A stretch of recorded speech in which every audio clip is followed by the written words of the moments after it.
ನೀರು ತುಂಬ ಅಮೂಲ್ಯವಾದದ್ದು. ನಮ್ಮ ದಿನನಿತ್ಯದ ಪ್ರತಿಯೊಂದು ಕೆಲಸದಲ್ಲಿ ನೀರು ಅವಶ್ಯಕವಾಗಿದೆ. ನೀರಿಲ್ಲದೆ ಯಾವುದೇ ಕೆಲಸ ಕಾರ್ಯ ಮಾಡಲು ಸಾಧ್ಯವಿಲ್ಲ. ಆದುದರಿಂದ ನೀರು ತುಂಬ ಅವಶ್ಯಕ. ಆದರೆ ಇತ್ತೀಚಿನ ದಿನಗಳಲ್ಲಿ ನಮಗೆ ಸರಿಯಾಗಿ ಶುದ್ಧವಾದ ನೀರು ಸಿಗುತ್ತಿಲ್ಲ.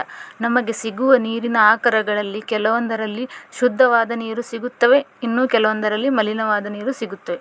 ಈ ಮಲಿನವಾದ ನೀರನ್ನು ನಾವು ಮನೆಯಲ್ಲಿಯೇ ಕೆಲವು ವಸ್ತುಗಳನ್ನು ಬಳಸಿಕೊಂಡು ನೀರಿನ ಶುದ್ಧೀಕರಣ ಮಾಡಬಹುದು. ಇದರಿಂದ ನಾವು ಶುದ್ಧವಾದ ನೀರು ಪಡೆಯಬಹುದು. ಬೇಕಾಗುವ ಸಾಮಗ್ರಿಗಳು: ಕಂಕರ್ ಅಂದರೆ ಕಲ್ಲು, ಪೆಬಲ್ಸ್ ಅಂದರೆ ಬೆಣಚುಕಲ್ಲು, ಮರಳು, ಹತ್ತಿ, 4 ಪ್ಲಾಸ್ಟಿಕ್ ಕಪ್ ಅಥವಾ ಕತ್ತರಿಸಿದ ಪ್ಲಾಸ್ಟಿಕ್ ಬಾಟಲ್ಗಳು, ಸ್ಟ್ರಾ, ರಟ್ಟು, ಗಮ್, ಮಲಿನವಾದ ನೀರು, 1 ಗಾಜಿನ ಲೋಟ. ತಯಾರಿಸುವ ವಿಧಾನ: 4 ಪ್ಲಾಸ್ಟಿಕ್ ಕಪ್ ಒಂದರ ಕೆಳಗೆ ಒಂದರಂತೆ ಜೋಡಿಸಿ ಪ್ರತಿಯೊಂದಕ್ಕೂ ಸ್ಟ್ರಾ ಅಳವಡಿಸಿ ಸ್ಟ್ರಾದ ಮೂಲಕ ನೀರು ಕೆಳಗೆ ಬೀಳುವಂತೆ ಮಾಡಬೇಕು. 4 ಕಪ್ಗಳಲ್ಲಿ ಮೊದಲನೇ ಕಪ್ನಲ್ಲಿ ಕಂಕರ್, 2ನೇ ಕಪ್ನಲ್ಲಿ ಬೆಣಚುಕಲ್ಲು, 3ನೇ ಕಪ್ನಲ್ಲಿ ಮರಳು, 4ನೇ ಕಪ್ನಲ್ಲಿ ಹತ್ತಿಯನ್ನು ಹಾಕಬೇಕು.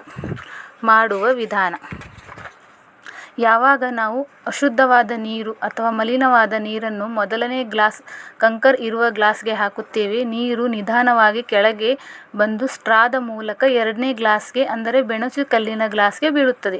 ನಂತರ ಅಲ್ಲಿಂದ ನಿಧಾನವಾಗಿ ಸ್ಟ್ರಾದ ಮೂಲಕ 3ನೇ ಗ್ಲಾಸ್ ಅಂದರೆ ಮರಳು ಇರುವ ಗ್ಲಾಸ್ಗೆ ಬಿದ್ದು ನಂತರ ಅಲ್ಲಿಂದ 4ನೇ ಗ್ಲಾಸ್ ಅಂದರೆ ಹತ್ತಿ ಇರುವ ಗ್ಲಾಸ್ನಲ್ಲಿ ಬಿದ್ದು ಕೊನೆಗೆ ಕೆಳಗಿರುವ ಗ್ಲಾಸ್ನಲ್ಲಿ ಶುದ್ಧವಾದ ನೀರು ಬೀಳುತ್ತದೆ.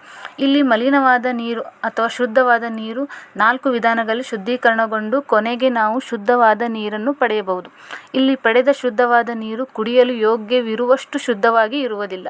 ಇದು ಒಂದು ಸೋಸುವಿಕೆಯ ಥರ ಕಾರ್ಯ ಮಾಡುತ್ತದೆ. ಈ ವಿಧಾನದಿಂದ ನೀರನ್ನು ನಾವು ಭೌತಿಕವಾಗಿ ಶುದ್ಧೀಕರಿಸಬಹುದು, ರಾಸಾಯನಿಕವಾಗಿ ಅಲ್ಲ. ನೀರಿನ ಉಪಯೋಗಗಳು: ಈ ವಿಧಾನದಿಂದ ಪಡೆದ ನೀರನ್ನು ನಮ್ಮ ಮನೆಯ ದೈನಂದಿನ ಕೆಲಸಗಳಾದ ಪಾತ್ರೆ, ಬಟ್ಟೆ, ಮನೆ ತೊಳೆಯಲು ಬಳಸಬಹುದು. ನೀರಿನ ಶುದ್ಧೀಕರಣದಿಂದ ಅಶುದ್ಧವಾದ ನೀರನ್ನು ಅಥವಾ ಮಲಿನವಾದ ನೀರನ್ನು ಮರು ಉಪಯೋಗ ಮಾಡಬಹುದು. ಇದರಿಂದ ಸ್ವಲ್ಪ ಮಟ್ಟಿಗೆ ನೀರಿನ ಅಭಾವವನ್ನು ತಡೆಗಟ್ಟಬಹುದು. ಈ ವಿಧಾನವು ಮಳೆಗಾಲದಲ್ಲಿ ಮನೆಯ ಮೇಲ್ಛಾವಣಿಯಿಂದ ಹಿಡಿದ ನೀರನ್ನು ಶುದ್ಧೀಕರಣ ಮಾಡಲು ಉಪಯೋಗಿಸಬಹುದು.